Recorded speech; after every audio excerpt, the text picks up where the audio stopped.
the day.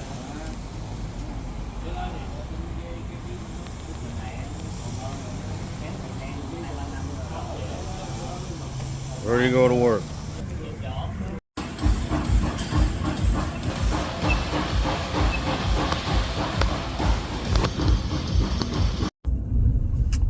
How you doing? Just want to record a video for the day. Another video. Did some work today. Went to the gym. Got some food. Going home and we'll work on my next book that I need to work on. Rinse and repeat. That's pretty much it. As a life of an everyday publisher, that's all you do. Once you find out the formula on how to publish a book, you just do more books. Because the more books you do, the more money you make at the end of the day.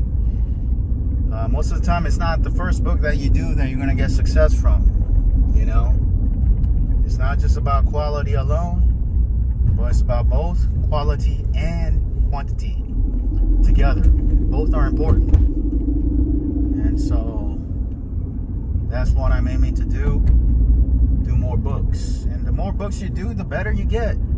You know, the better you get, whether it's creating books, coming up with the topics, doing the outline, doing the content, formatting the book, doing the design, doing the ads. That's why quantity is important. You know, Grant Cardone used to say something like, quantity is actually more important than quality. He said somewhere in one of his videos, because quantity will eventually create quality. And I think most of the time, a lot of people don't get past the first step because they're so focused on quality alone. They're so focused on trying to make everything perfect for their first book that they don't even publish their first book a lot of times. You know, so you have to just realize whatever you do, nothing's going to be perfect. That's the biggest lesson I've learned in my internet marketing journey. Whatever you do, you don't even have to be perfect, man. When I first getting started back in the days, you know, I didn't know how to create a website. I started from eBay, you know, and my website actually looked like an eBay ad. Some people were saying that back in the days, like on Warrior Forum. That's how I got started. But the biggest lesson I've learned is the same lesson. It's not about perfection, man. It's about progression, as they say. You know, it doesn't have to be perfect to launch it. It doesn't have to be perfect to take that next step. And as you take that next step over and over again, rinse and repeat over and over again, eventually your quality is going to improve. Some people may talk bad about your books when you first publish. That's okay. That's normal. It's like yelling at a baby, "Hey, your running sucks. You can't even run." When there's book reviews about complaining about your quality, of course it's gonna suck. That's your first book. You're a baby in this journey. But over time, as the baby takes more steps, they start to walk better. They start to eventually run. They start to really hone their craft, right? Same thing, man, with publishing. So don't worry about being perfect, especially when you're getting started. Cross that line from 0 to 1. I think that book Peter Thiel says 0 to 1 is even harder, right? Or just to get that, cross that line to publish your first book, because your first book is going to be your worst book. But after that, you rinse and repeat, and you build a collection of books. You build a collection of books over time. That's your body of work. And next thing you know, you have a publishing empire, one book at a time. That's how you build a publishing empire, one book at a time. Just like you build a house one brick at a time, you build a publishing brand business one book at a time. Rinse and repeat, keep on being consistent, taking action, and persevere. And over time, teach others too. Thanks for watching. Gotta go. Talk soon. Click the link below. Take care. Publisher journey, video of the day. I just published a new book today, HowExpert Guide to Volunteering. Stay tuned. Okay.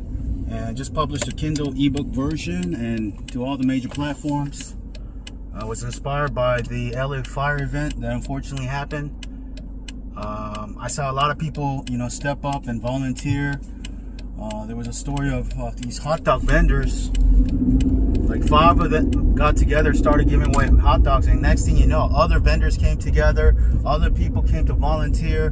thousands of people showed up. I believe tens of thousands of days in about a week, and I believe they're going to continue to do that. And I was actually one of the volunteers. I actually got inspired to volunteer. I did a volunteering for one day, and that also got me to thinking, like, you know what, let me do a book about it too. I'm an everyday publisher for all topics A to Z for my publishing brand, HowExpert. Why not do a book about this? So I did it, got it done. It's about 200 pages. Most of my books, how-to books on all topics from A to Z, are quick, short, to the point, so you save time, energy, get the most essential golden nuggets about that topic in one sitting if you want to, whether you read an ebook, paperback, hardback, or listen to the audiobook version of it. Okay, some of my books are longer, to be honest with you, because I've been experimenting. Now I'm using AI to create books, so I can get it done pretty quickly. And that's why, you know, you can rest assured, all my how-to books, all topics A to Z, created by AI, that I started using this year, last year, middle of the year, are thorough, comprehensive, and covers all aspects of that topic. Okay, so stay tuned. After that, I'm deciding on my next topic. Did some research. I was doing books about collectibles previously, so I'm going to kind of continue that for a little bit. So my next book I'm most likely going to do is a book about card collecting, trading cards. HowExpert guide to trading cards, or I might call it collectible cards, or card collecting, or we'll see what the title is going to be in the future. But I'm going to do that book because it's a very popular essential topic under the big category of antiques and collectibles. And plus, when I was a kid, I used to collect basketball cards, and I believe I have the second or third year Michael Jordan card. In high school, I remember buying that card for $80 from some kid who wanted to sell it. I don't know how much it's worth now. I don't know. It was third year. I didn't have that much money back then, but someone offered me for $80. So I said, I'll buy it. I bought it, and who knows? It might be a real one, fake one. I don't know. I don't know why that kid wanted to sell it. So it might be a fake one. I don't know. I got to check it, authenticate it. I got to check it, okay? But, yeah. But I loved collecting basketball cards as a kid. I loved it. So I want to do a book about collecting cards as a whole. Not just basketball cards, but basketball, baseball, you know, entertainment, RPG games, you know, Magic the Gathering type of cards, all kinds of cards. So that's a big topic. So I figured, you know what, I'm going to do a book about that next. After that, I might do a couple more books about collectibles. I already did a lot of it. You know, I did one about sneaker collecting, all antiques and collectibles. You know, I did one about all kinds of topics, man. Stamp collecting, coin collecting. There's still more to do, like jewelry collecting, watch collecting. The list goes on and on. When I do my research with ChatGPT, I was like, wow, there's so many topics under the category of collectibles. It's just like, it's crazy. But at the same time, I don't want to just go into the topic of collectibles alone. You know, I want to cover it all the best way I can. One of the reasons I went into collectibles was it was a good, popular topic that was doing well, you know, from my hundreds of books that I have published. But I kind of want to pivot right now again, and I want to cover other bases. And one of the topics I want to cover is I got an idea while I was working out at the gym. The gym I go to, there's a lot of TV screens, and gives me a lot of book topic ideas. Okay, that's a good exercise to do. If you go to the gym, there's a lot of TV screens, different channels. Each channel is a book topic, and whatever commercial comes out is a book topic. You know, whatever show comes out, I do a quick exercise, brain exercise for myself. Every time I'm looking at all the channels, I ask myself, what book topic can I find from that, what I'm watching right now? So if a news reporter is watching, I'm like, oh yeah, I could do a book about how to be a news reporter. There's a sports basketball event going on, I could do a book about basketball. If there's a book about fishing, oh, I could do a book about fishing. Every single channel is a book topic. But I publish so many topics you know, from A to Z. What I'm starting to continue to realize is that the more unique the topic it is, the better, you know, generally speaking, because there's so much competition. There's thousands, if not tens of thousands of books about fishing. There's probably not a lot of books about being a news reporter. I might do that in the future, being a journalist or whatnot. But the riches are in the niches. So anytime I'm looking around, whether I'm watching the TV screen or when I'm driving, look for businesses, or when I'm walking around, if someone's wearing some kind of clothing that's unique or different, I like to just be observant, you know, not just online, but in real life as well. Just look around. Anything that stands out, anything that's unique. If someone's riding a weird, you know, unicycle or something, or some kind of skateboard. I recently saw some guy doing a skateboard, but it's on this one wheel. I asked him, what is it called? He said it's one wheel or something like that. That's a unique topic too. How to do one wheel, you know? So always be observant. That's an everyday publisher's tip for other publishers out there. That's what I do. I'm trying to always be observant. I'm not just doing keyword research, you know, the typical way. That's fantastic. That's great. But another way to find research topics, the natural, organic way, is just be observant and look for anything unique out there in the real world. And today I saw this weird topic, and I don't know exactly what the term of it is, but the gym I go to, they had a 3-5-minute video of some guy just throwing a basketball, and then the basketball hits like a cone, a racket ball or whatever, then it hits a golf ball, and it's all leading for 3-5 minutes. It's leading through cones, and it's going through cones, it's going through all these weird stuff, and then next thing you know, it goes to the river, or it passes the river, and then it goes through passes all these things, and then it goes through, it hits you know, miniature train, and then that goes around, and then it hits all kinds of other stuff, and then it hits a basketball again, and volleyball, and it jumps up, and it leads to a hole.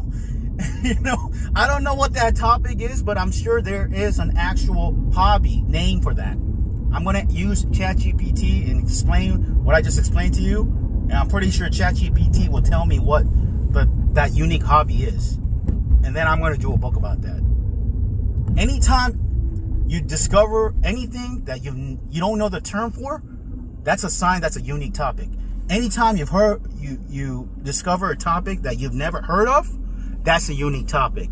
And every time, not every time, but most of the time than not, when I publish a book that I've never heard of before, but I just ventured into it, okay, because I've just never heard of it, it tends to do better than those very overly competitive topics. And that's from my real life experience. And a lot of these topics, the way I do this research is not taught by other gurus. Because a lot of times, a lot of other people who teach how to do keyword niche research, they say to go into niches that have already been proven to sell by other authors and publishers. So they're only looking for the red ocean, you know, markets that have already been tapped. What I'm looking for is the blue ocean. It may not be the biggest blue ocean, but small blue oceans, I could hit a first base for it. It may not be a home run, but each unique niche I publish, it may be just a first base hit, analogy wise, but that's gonna all add up to get a run over and over again to win the game of publishing. So that's my goal moving forward, pivoting again. I went into one of my bestsellers about collectibles, but I want to go back into my niche, my specialty, which is going to unique niches that most people have never heard of. That's what I prefer to do, and go into it and go from there, because I love going to niches that are unique. Immediately, I have no competition. Immediately, I'm on the first page of Amazon for my ebook, paperback, hardback, audiobook. Immediately, I'm on the first page, sometimes on YouTube, if I do a simple YouTube video, even though my channel may not be as big as some other people. So that's the benefits of going to these unique niches. And the cool thing is, it doesn't only stop there. On top of that, if I do advertising on Amazon, my competitors, the few competitors I have in those unique niches, they don't tend to do Amazon ads, because there's not a lot of competitors. Okay? So I'm like the only one, if I go into those niches, that is doing Amazon ads. That helps me dominate that niche a lot better and sell my books better off the jump, you know. So that's kind of like the next pivot I'm doing. Every time you have a goal, you have to be willing to see what the results are and be willing to adjust your goals and pivot. Because maybe in the beginning I was like, let me just go to my top sellers. That was my goal this year, and I will continue to do that. But what I've noticed is that some of these top sellers that I duplicate, they don't sell. Some of them, you know, it's harder to sell.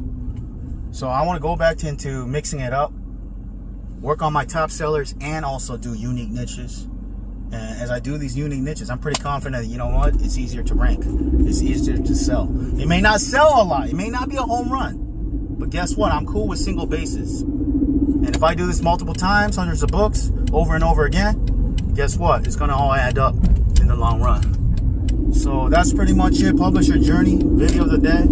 Thanks for watching the video. If you want to learn more about publishing, click the link below the video. Check out my resources and check out all my how-to books by HowExpert on all topics from A to Z on Amazon, Barnes & Noble, Kobo, and all the platforms.